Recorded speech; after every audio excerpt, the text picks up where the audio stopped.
ഒരു മെഴുകുതിരി പോലെ സ്വയം ഒരുകിക്കൊണ്ട് നമ്മുടെയൊക്കെ ജീവിതങ്ങളിലേക്ക് പ്രകാശം പരത്താനായി മാത്രം ജീവിക്കുന്ന ഋഷി പാരമ്പര്യം പിന്തുടരുന്ന മഹാതപസ്വിയും പരമഗുരുവും പ്രത്യക്ഷ ദൈവവുമായ അന്ത്യശരണം ദക്ഷിണേശ്വര ഭഗവാൻ ഗുരുബാബയുടെ പ്രബോധനം ആസ്പദമാക്കിയാണ് ഈ വീഡിയോ. നീ അന്ന് കടം ആവശ്യപ്പെട്ടു, ഞാനന്ന് പക്ഷെ വഴിപ്പെട്ടില്ല. നിനക്കൊടുക്കം ഭ്രാന്ത് പിടിച്ചു. കഴുത്തറപ്പൻ പലിശയ്ക്ക് കടമെടുത്ത് മൂക്കറ്റം കടത്തിൽ മുങ്ങിയ നിനക്ക് ചെറിയ പലിശയ്ക്കോ പലിശയില്ലാതെയോ കടം ലഭിച്ച് കടക്കിണി ഒഴിഞ്ഞാൽ കഠിനമായി അധ്വാനിക്കാൻ തയ്യാറെങ്കിൽ വരുമാനത്തിന് വിവിധ വഴികൾ ഉണ്ടാകുമെന്നതിനാൽ ഈ കടം നിനക്ക് ഏറെ വൈകാതെ വീട്ടാൻ കഴിയും. അപ്പോൾ നിന്റെ ഭ്രാന്ത് സ്വയമേവ മാറാനും ഇതിനാൽ ഇടയാകും. തീരാ കടം വീട്ടാൻ നിനക്ക് ന്യായമായ പണം കടം കിട്ടിയാൽ നിശ്ചിത കാലത്തിനകത്ത് വീട്ടാമെന്നും ഇങ്ങനെ കടം തന്നാൽ വിശേഷ ഈശ്വരാനുഗ്രഹം ലഭിക്കുമെന്നും താണു വീണ് കേണപേക്ഷിച്ച് നീ മുട്ടാത്ത വാതിലുകളില്ല, വിളിക്കാത്ത ദൈവങ്ങളില്ല, നേരാത്ത വഴിപാടുകളില്ല. ഇല്ലാത്ത കാശുണ്ടാക്കിയും ചെയ്ത പൂജകളും പരിഹാരങ്ങളും ഒട്ടേറെയാണ്.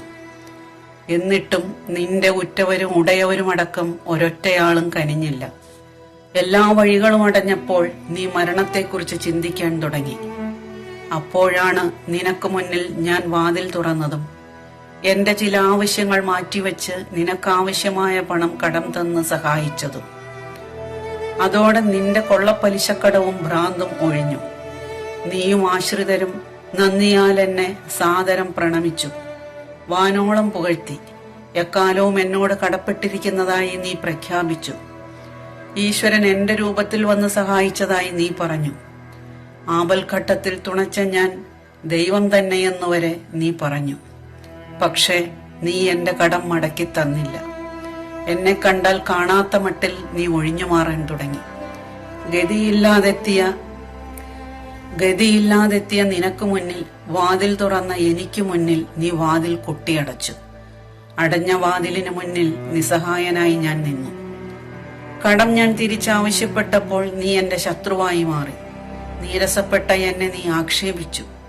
ക്ഷോഭിച്ചതിന് എന്നെ നീ ഭീഷണിപ്പെടുത്തി. നിന്നെ ആത്മഹത്യയിൽ നിന്ന് രക്ഷിച്ച എനിക്കെതിരെ നീ കൊലവിളി നടത്തി. അങ്ങനെയാണിപ്പോൾ എനിക്ക് ഭ്രാന്ത് പിടിച്ചത്. അനുഭവം മൂലം ഞാനിപ്പോൾ ആ സത്യം തിരിച്ചറിയുന്നു. ഇതിനേക്കാൾ നല്ലത് നിനക്ക് ഭ്രാന്ത് പിടിക്കലായിരുന്നു എന്ന്. സ്വർഗ നരകങ്ങൾ പണത്തിൽ അടങ്ങിയിരിക്കുന്നു. ഇതിനാലാണ് പണമില്ലാത്തവൻ പിണം എന്ന് പറയുന്നത്.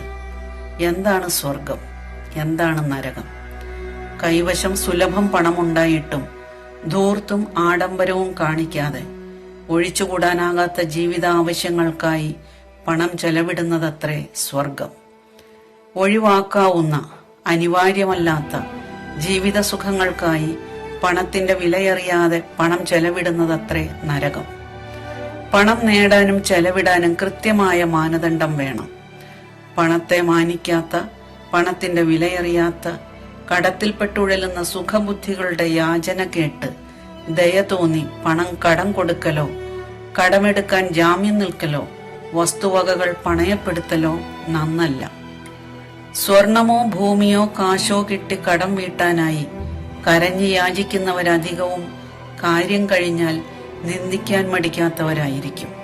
ഇത്തരക്കാർ കാര്യം സാധിച്ചു കിട്ടുന്നതിനായി നൽകുന്ന വാഗ്ദാനം പാലിക്കാൻ ഇടയില്ലെന്നും ഇവർക്ക് കൊടുക്കുന്ന പണം ഇവരിൽ നിന്നും തിരികെ കിട്ടില്ലെന്നും നിശ്ചയിച്ചു മാത്രം അത്യാവശ്യമില്ലാത്ത അധിക ധനം കൈവശമുണ്ടെങ്കിൽ മാത്രം അത് ഉറ്റവർക്ക് സഹായിക്കുകയാകാം.